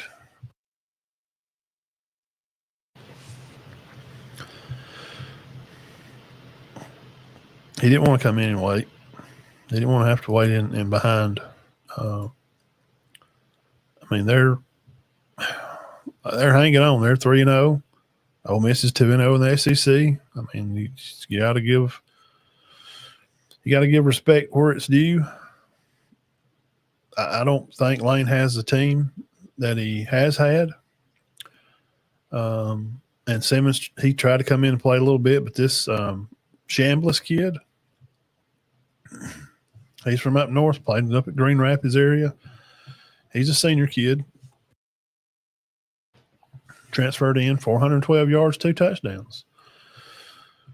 That's a pretty good game. 35 passes with 2 touchdowns. RTG at 189. 353 yards against Arkansas. I know Arkansas's, that's what it is. They're Arkansas. They ain't won a lot of games. They're 2-1. They ain't been a conference game yet. They lost a close one last week to Ole Miss. But I think the kids love old Pittman. I think they'll play for him. I think they'll be ready to ride or die for him. Think so? I do. So schedule-wise, we'll make that long list here, and I think we've made a good case for Auburn. I was at Rutgers, 7 o'clock on Fox Friday. We'll probably be at Hope's Bluff game. I think we've hit them all. Maryland's at Wisconsin on NBC, 11 o'clock games. Syracuse at Clemson. There's one. ESPN. When you're out there checking your stinky ribs, he can't lose that game, man. They can't. Dabo can't lose that game.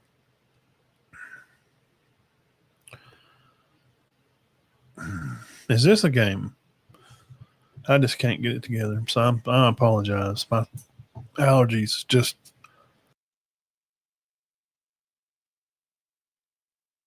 I just ain't going to get it together.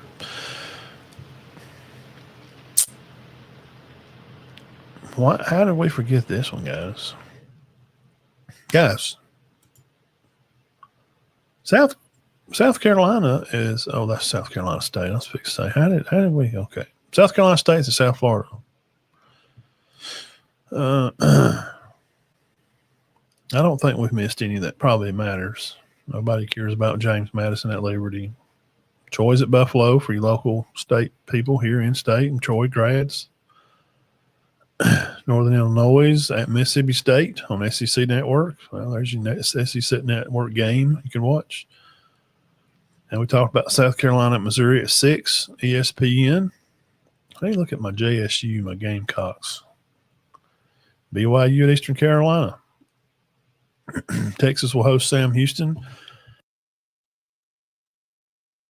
Should be a blowout. We need to see what I was talking about earlier, the old Jack in the Box. I mean, where's that? Where's Arch Manning? We need to see Jackson Arnold and Arch Manning this weekend show out. Big games. Michigan State's at USC. USC should be able to easily win that game. Michigan and Nebraska may be a sneaky good game this year. Yeah, they could be.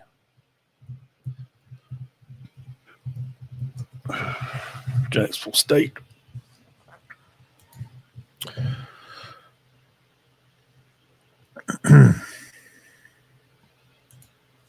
What's the Gamecocks got going on this weekend? First in Conference USA, baby. Lost to UCF. They beat Liberty and, 41-34. They lost to Georgia. Georgia Southern, not terrible. They got a pretty good football team.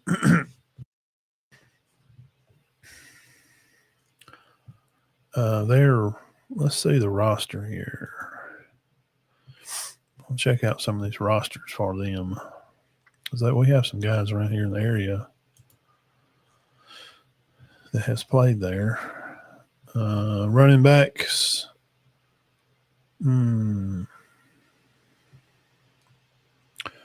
JSU running game. Cam Cook. Brock Sire, Caden Creel, Kristen Lando. Georgia Southern receivers. This Dylan Cobb kid is catching and running. He played over in Washington, Georgia. What about that? He's a senior. Has he been there the whole time? He has. How about that? Okay. So that's kind of that. I think we went through kind of hit all the games. Talked about, he broke down into Notre Dame and stuff too. It's good stuff, man. Appreciate the comics over here. Tough football game. Indiana, Illinois could be low scoring, whichever time the ball bounces tight. It could be. Yeah, everybody loves Coach Pittman, man. He's a likable old cuss. Very much likable. UWG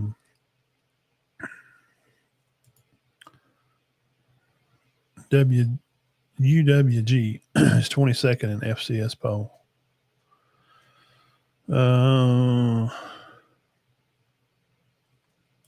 Yeah, they do it.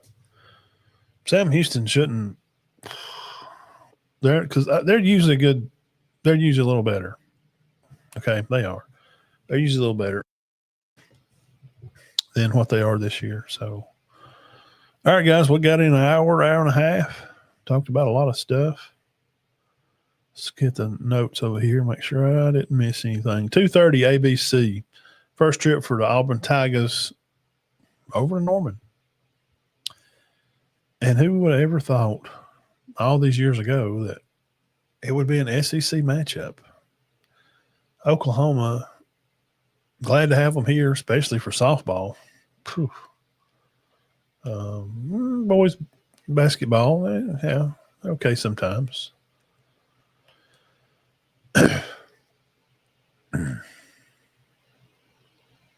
I just never would have thought that.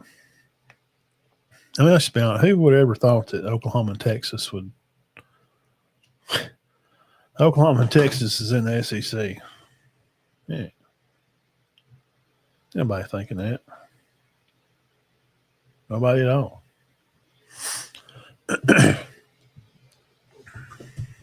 So, y'all make your picks. I got mine. I like Oklahoma 27, probably 27-17. And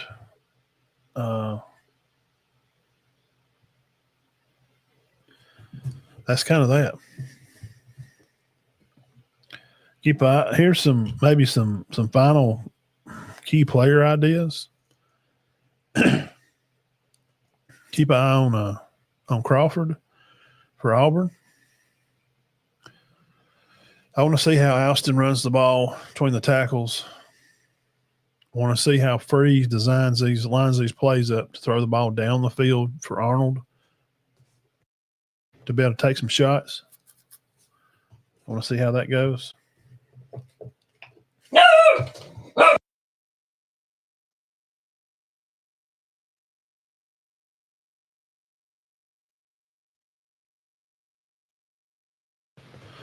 I want to see how that kind of works out.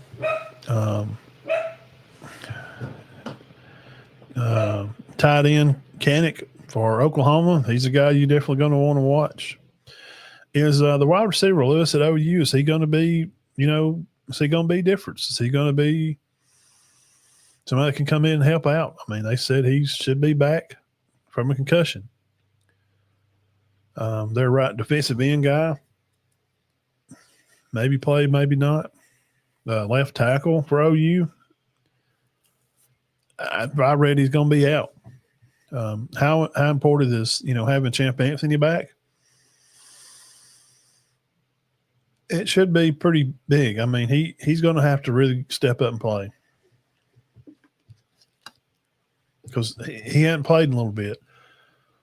I think did he even play the better game? Y'all help me out. I don't.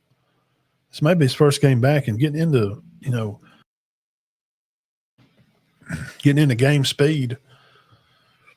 It's a little different. It is a little different. Simmons coming back in. I know he's practiced. Pleasant for Auburn. He was dressed today at practice when I was told. Somebody that was there. He was dressed. Don't know if he's playing Saturday. Hadn't heard that much. And we went through the final keys for Auburn to have a victory.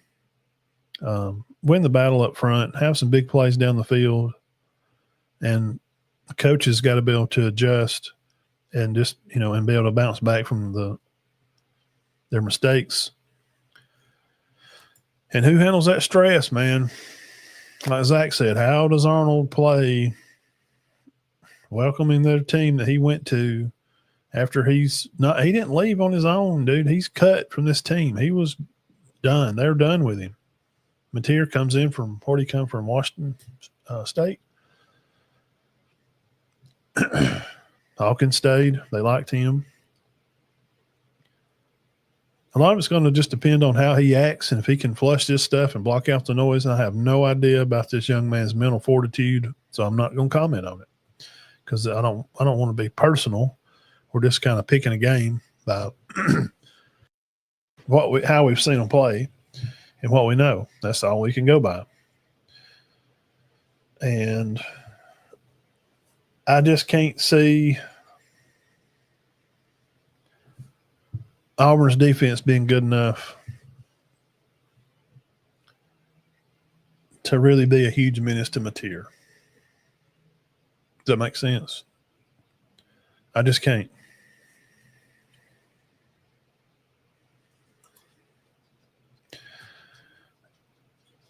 Coming off injury for Alston, is he going to be able to put up 100 yards or he's got – you're right. He's got to go for 100, man. It's going to be a 400-yard. So, lastly, I guess, how do we break it down to say how do we split this up? If Auburn needs 400 yards to win, do they run for 200 and throw for 200 or, 150 and 250 or how,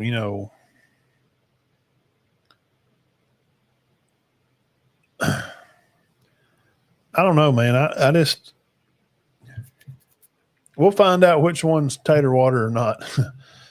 We'll find out which one's is fake news or how either of these teams are going to react, how Oklahoma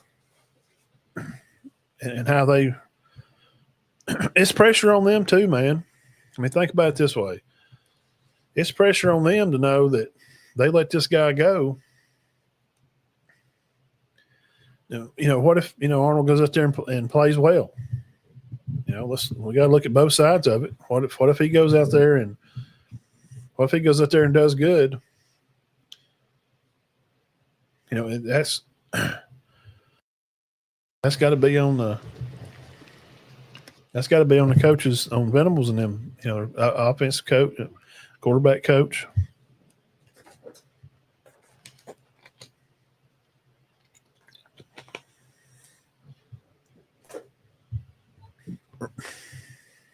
Right.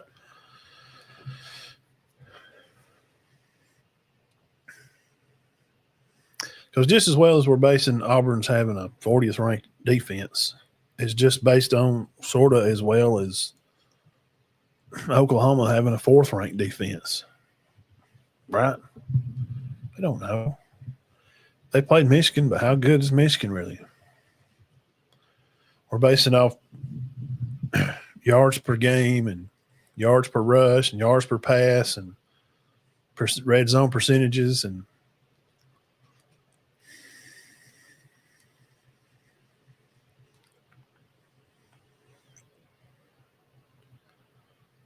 it would just be surprising, for Auburn to go out there and be able to beat them.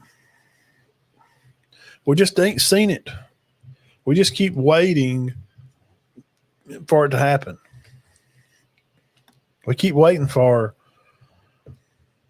what their media has said and said and said and said. We hear all this talk about Cam. He's the biggest talk, and he ain't. Dude, he's got like 150 yards. They're going to have to give him the ball. Auburn's going to have to hit some 20-yard plus plays down the field. Oklahoma kicks in the ball. They take a kick, touchback, bring it out 25. First play, I'm telling you what I'm doing. I'm going yard. Play one is going to be not unless, I mean, of course, they're playing like a cover 2 over or something, if they're going to shade that side and Cam tears off and safety shades that, the side of the field or something. But then I'm going to hit Singleton and Simmons is back.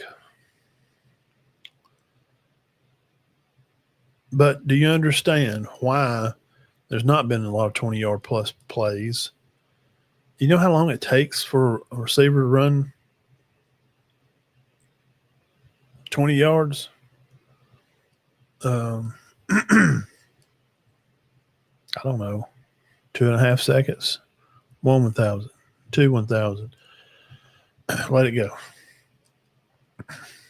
Because if they're, 4, 5, 40 guys, which most college receivers are, some 4.8s, 4.5 to 4.8.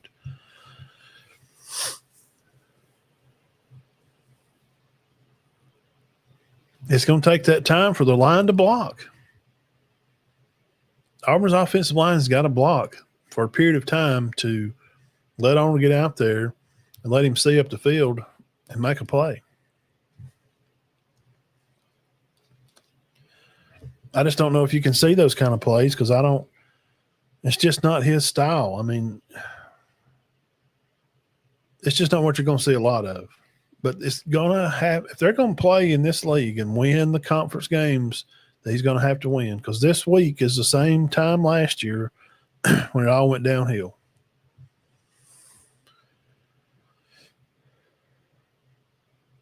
Auburn's chance to beat them is not real high. And then somebody said their next 2 games, bro, their next 4. Go look at their schedule. They could lose all those games. They're going to be 3 and 4. Oof. 3 and 4. And it is – there's some guys firing some people. And the way Freeze's contracts wrote out, $20 million buyout or whatever, they can pay him $1 million a year for 20 years. That's the way they wrote it out.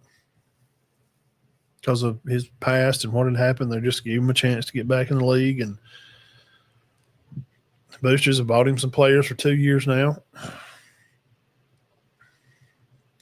It's time to put it on the field. It's time to fly high. And I just don't think that style, that dink and dunk to be able to play, it's just not going to win you a lot of games. They'll win some games. That's why I had them winning. I thought, well, they'll probably win 8 games this year. And now I'm going back to like 6 or so. What are they doing? What are they waiting on? This is a big shot for Oklahoma too, Lashley. We can get off with this. It's a big chance for Oklahoma, for Venables to show he can win a game at home. It is against a ranked team.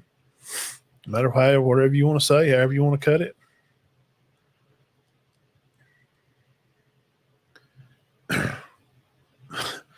Because we remember last year,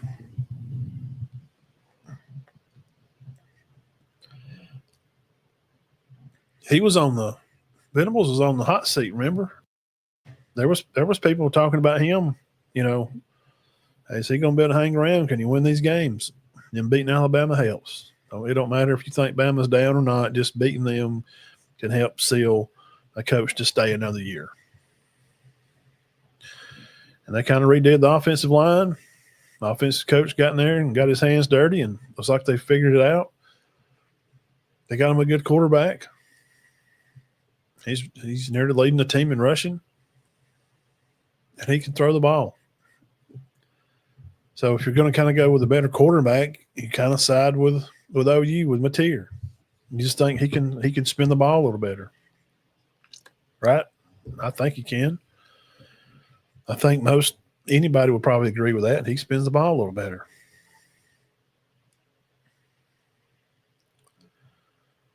But this game is the biggest game because it's the next game, and it's a game Auburn's got to win. It's a must. They got to win this game. I'll give you the case. I'll give you the court notes.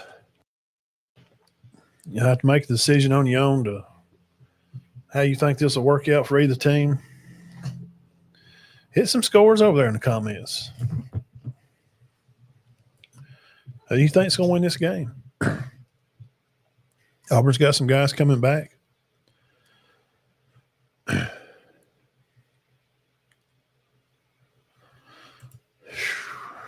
Now, if they go out there,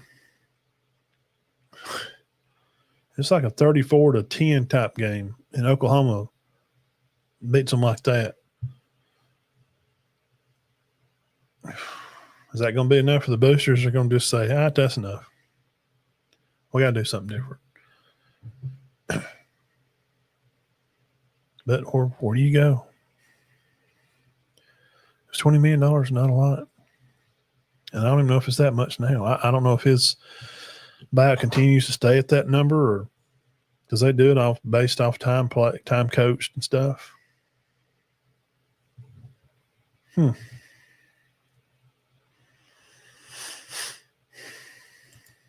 we'll find out. Yeah, lastly, Ben, I want to save that for last. Prayers for Sardis. They had a terrible situation up there for a kid. So I just, that kind of stuff hurts my heart, and I hate to, have to even talk about it. So, but definitely pray for the community up there at Sardis. It's a hard thing to deal with. It's not what nobody wants to talk about, and it's just bad, all the way around. A lot of bad stuff happening, and all I can tell you is, if you ain't got your heart right, you better make sure it is today. And if you don't know and you ain't sure what to do, when this show goes off, hit me up on Facebook Messenger. Be glad to talk to you, share with you, or listen.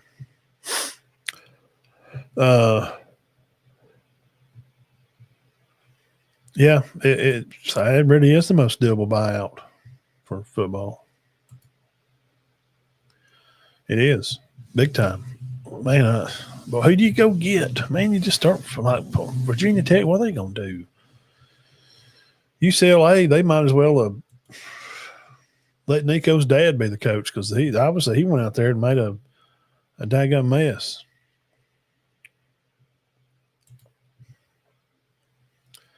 You take my kid, by God, you pay me. You're going to pay him what he's just done not well. Should have stayed. That'd be a lesson to all young guys watching. You don't have to transfer. I talked to a local kid around here that's in college, and just because everybody is don't mean you have to. Bro, if you like where you're at, there's no reason for you to move. You like the coaches and you like your classes and stuff. The portal is supposed to be, to me, for a freshman kid comes in, struggle a little bit with his college stuff, the books and stuff. It's hard. I know it's hard. And to play ball too. Fluff is a great example. Come in, South Alabama played, did good, moved up, win Mississippi State, and he's doing good. That's what it's really for. This bull malarkey moving from Alabama to Ohio State.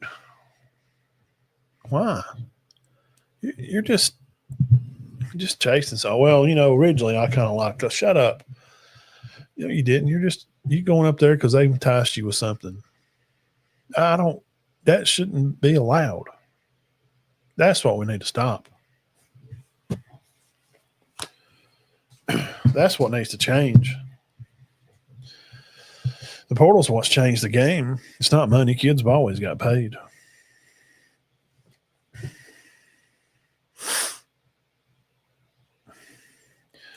You don't like O'Shiznit? Yeah, he won over at Auburn.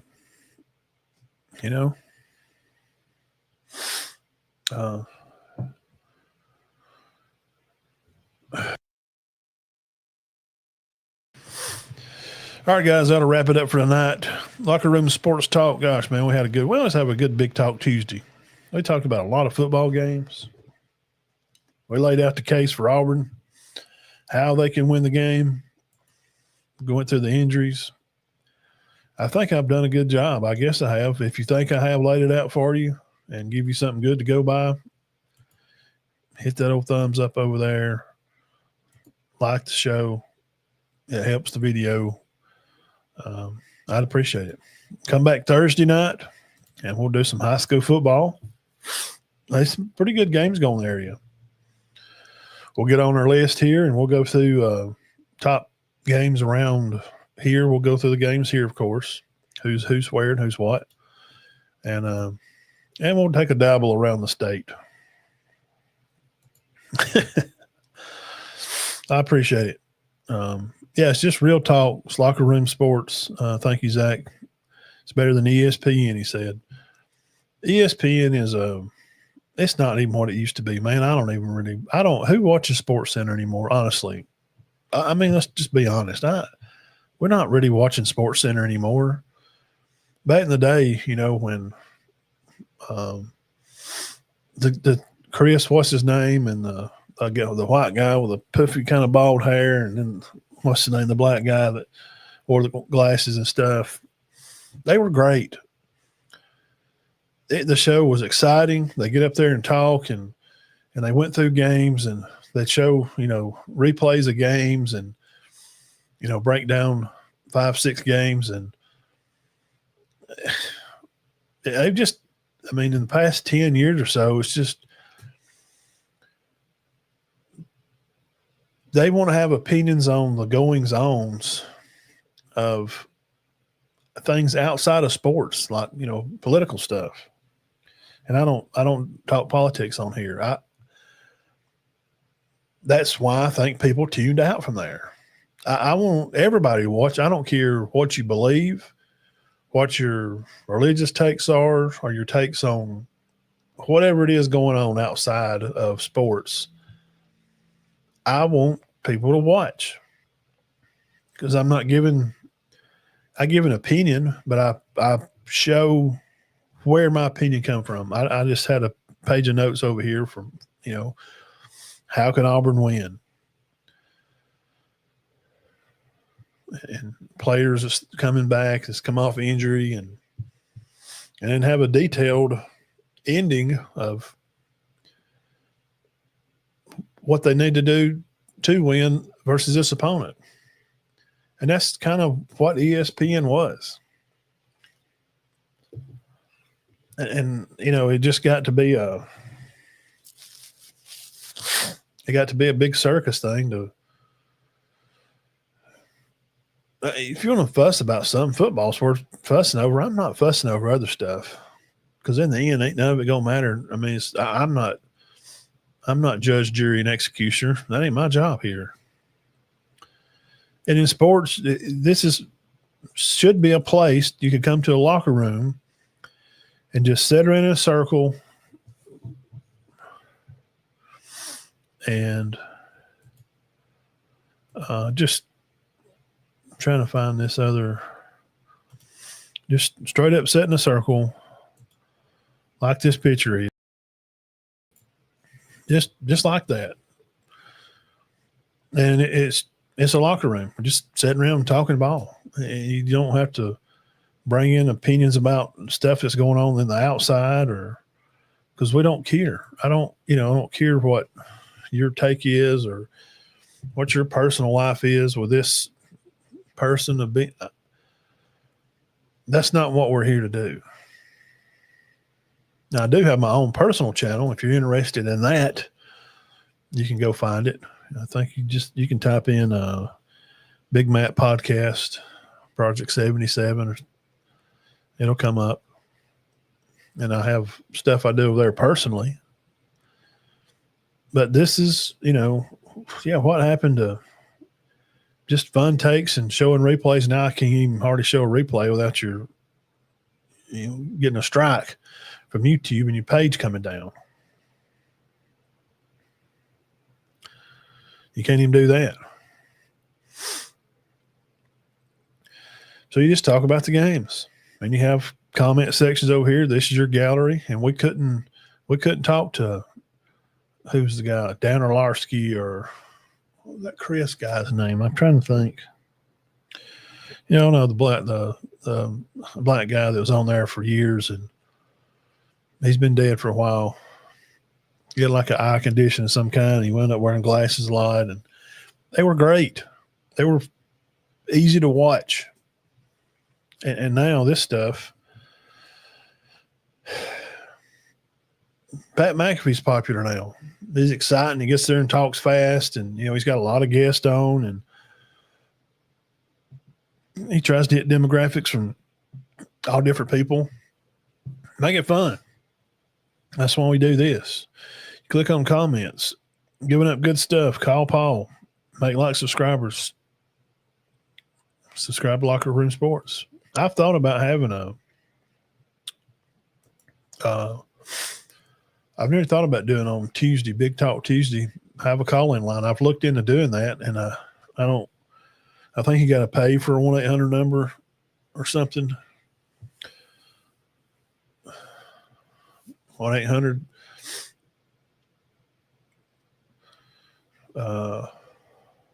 locker room. I don't know, have people call in just like, other shows and talk about the games and stuff. Being asked, what team would you like to see move back to Cherokee County's region that they played in the past? I don't know, Ben. I think this region they're in now is great. This is the old region. It's Etowah, Alexandria, Anniston.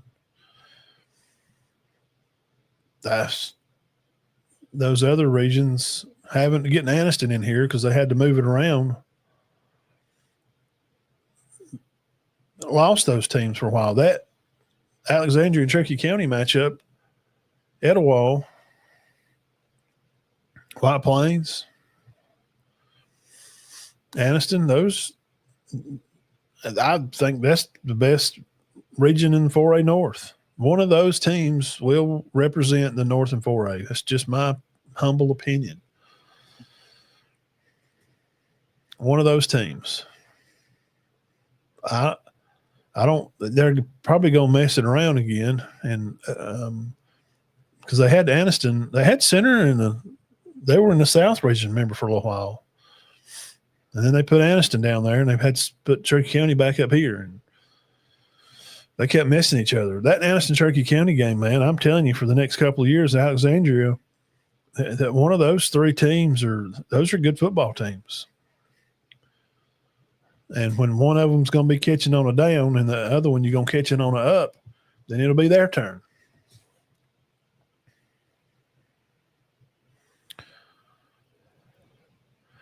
Well, but see, Jacksonville's 5A.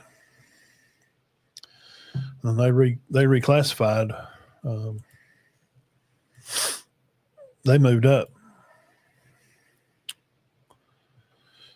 And they are, see what region they're in. They're in Region 6. So Jacksonville's Region 6, 5A. They're with Moody, Leeds, Lincoln, Springville. See, Springville was 4A. I think St. Clair County was. Moody's not. Leeds, I think Leeds used to be a 4A. I'm pretty sure they was. And Leeds plays at Jacksonville this weekend. See, that's what I'm talking about. Come back Thursday night. We'll talk more about that. Yeah, I understand what you're saying. Those were good games. Jacksonville and Cherokee County. It is. They were some good games. Jacksonville just moved up. They're such a bigger school now. They can't come back to the region. You know what I'm saying? Because they're 5A now. So I like where they got it now. I like this region. I love having Alexandria, Anniston, Hoax Bluff, Etowah. Hoax Bluff, Cherokee County. Shoot, man, are you kidding me? Alexandria, Cherokee County. You can go on YouTube and watch Anniston and Alexandria play on F&N. It's on YouTube. I watched highlights of the game Sunday before I come on to get an idea of these teams, how they play. Yeah, Jacksonville was when I coached Pee Wee from 10, 11, 12, we used to go there and play them.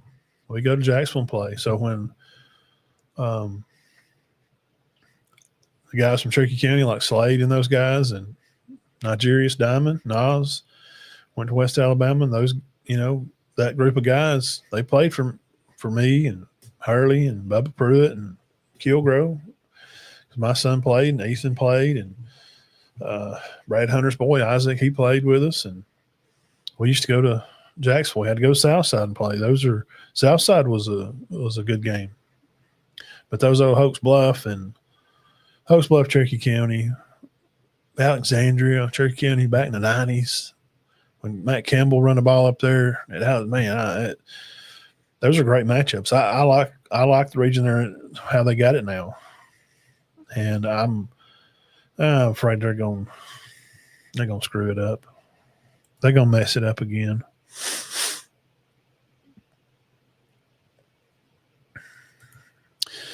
Yeah, that's a good question. That could be a good quiz question. The Cherokee County in 06 to 21. See, I know in 21 I went with Cherokee County to the Jacksonville game. Jacksonville beat them that night. That was the night that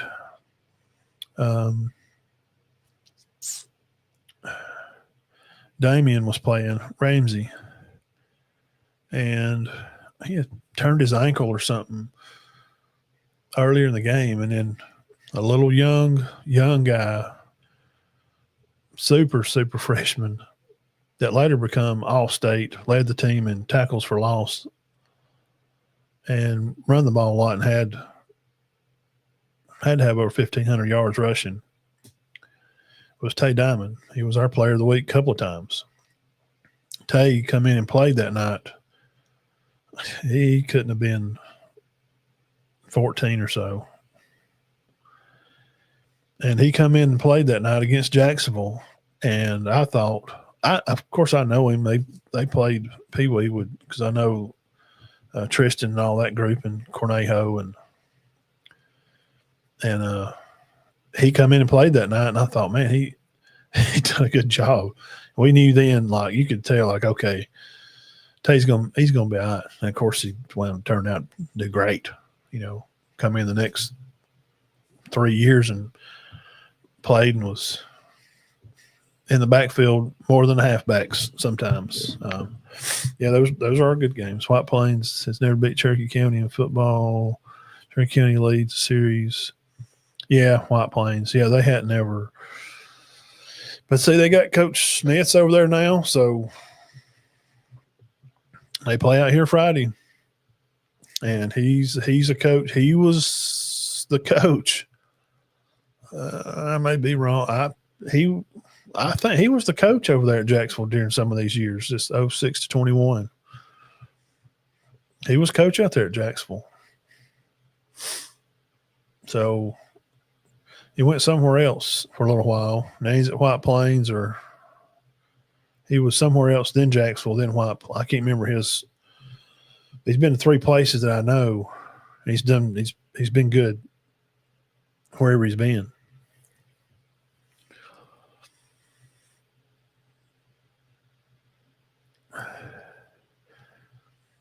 Yeah, Gunnersville's big school. They bunch of kids. They'll dress 80 kids up there probably. Wow. So that last game they played broke the tie. Jacksonville 7, Cherokee County 6 wins versus 7 wins for Jacksonville. Yeah, that's so out of 13 games. Jacksonville they had a little tailback there. He played baseball. His dad coached there. What was his name? I never remember his name. He's a little short, smaller kid. He could play. He played against us in little and Pee Wee stuff too. He played second or short baseball there in Jacksonville. Ooh, he was good. Talking about run, jump. Good Lord, man. That night, I think he may have been a freshman or sophomore that night. I'm talking about I was there when Tay played. He had to go in. I think he's playing baseball somewhere. Good athlete. All right, y'all come back Thursday and we'll do some more of this. We'll go through some high school stuff and cut it up. Locker Room Sports, be back with you. God bless you guys. We love you and we thank you so much. Y'all have a great evening. Enjoy your Wednesday. Tomorrow I'll probably be on with some talk over there on my channel tomorrow. If you're interested in that, come by and hang out and we'll figure it out. We'll get her done. So see y'all back here Thursday, 6. Thank you.